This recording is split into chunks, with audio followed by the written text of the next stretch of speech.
What's up, guys? It's Coach Grant with First Down Training, and today we're going to be breaking down how to run a whip route versus press. We're going to be looking at this rider from Hunter Renfrow. We're going to be talking about why he decided to choose this slide release, how he was able to get out of this route effectively, and how you guys can run a whip route effectively against a press coverage DB. So I hope this video helps you guys out, but also, fellas, if you're a wide receiver and you want to know all the specific things you need to be doing in the gym this offseason for 3 months, check out that very first link in the description for our 12-week-long wide receiver gym workout plan. So what it is, it's a daily schedule with step-by-step workouts that you guys can do in the gym with all the sets, repetitions, rest periods, rest days, conditioning days, all the above specifically for the wide receiver position. This is going to help you guys with ankle stability, knee stability, to help with your cutting, your leg strength, to help with overall explosiveness, and it will help your guys' speed and catching ability improve. So check out that very first link below if you want 12 weeks of wide receiver gym workouts. Let's get back to this video. So first things first here, why would he decide to go with this release? So when I have to run a whip route, first of all, what is a whip route? A whip route is where maybe you take 3 steps up, break to the slant for 3 steps, and then you pivot this thing right back out. Some people call it a pivot route, whip route. Some people call it they're like a pigtail route or something like that. There are a lot of different names for this thing, but I call it a whip route. Or what you could do it off of is a 1-step slant, where you take 1 step, you break over the middle, kind of like you're selling drag, and then I slip this thing right back out. So you could sell drag, 1-step slant, or 3-step slant. Now, the goal of this route is to obviously get this DB to bite on the slant and get him to bite hard. But when I have press coverage, it makes it a lot harder, because if this DB is maybe like 3 to 4 yards off, I could just break this slant off right in front of him, get him to drive, and then slip back out. But what do I do if it's press? I obviously can't just try to run around him, because he's going to get hands, reroute me, and be able to disrupt the timing of this route and be able to disrupt my break. So I have to set him up. So what Hunter Renfrow does right here is such a great job of is sliding this DB to the outside. Now, this slide release, everybody says, oh, that takes too long. This quarterback doesn't have 8 seconds to throw the ball. And yeah, you're right. You got to know the right situation to do this. Now, you see out in the last little clipping of this route, you see Derek Carr's kind of on the run a little bit, buying a little bit of time, hitting this thing on the whip route. That's when we want to use this. We want to use this when I'm on either the same page as my quarterback, and he knows that I have to take a little bit of time with this release, or if I'm a later play on this thing. Maybe it's play action, right?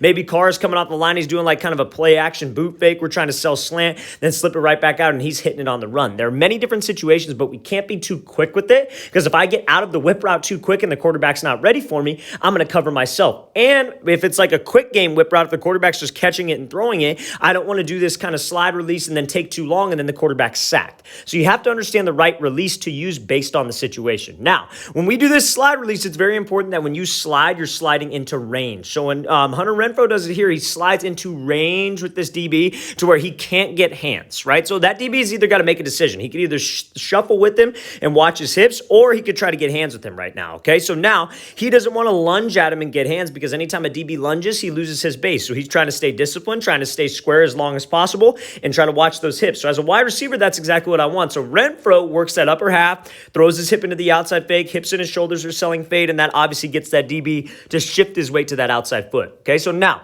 that's the release portion of this. If it had to be a faster route, you would probably want to go with the release like a diamond release, where instead of shuffling to the outside, you would want to just take off hard for 3 steps. You'd go 3 hard steps to the outside, get him to turn his hips, bam, I break to the slant, then bam, I slip it right back out. But again, because it's a longer developing play, we could take a little bit longer with this timing. Okay, so now, how do you sell a whip route? There's 3 specific things that tie into a whip route. You got to make sure that you sell with your eyes. That is not the most important thing, but that is very important. The most important thing that you have to sell with, though, is your shoulders and your hips. Because again, where's the DB watching? DB's supposed to be watching your hips, supposed to be reading your body language. So if I don't sell the route with my hips and my shoulders and my eyes, and thirdly, I don't have speed to the break, I'm not going to get any separation. So I need to make sure that I have speed, need to make sure I commit my upper half, and I need to make sure that my eyes are back in that backfield looking at that quarterback to draw this guy down on the slant route. Okay, so now when we pop this thing back off, when we break back out to the outside, there's a couple ways. I like trying to get out of this break in 2 steps. If you guys follow my videos, you know that I'm not a big believer in like, oh, you want to get out in the least amount of steps. You want to get in the least amount of time spent possible. So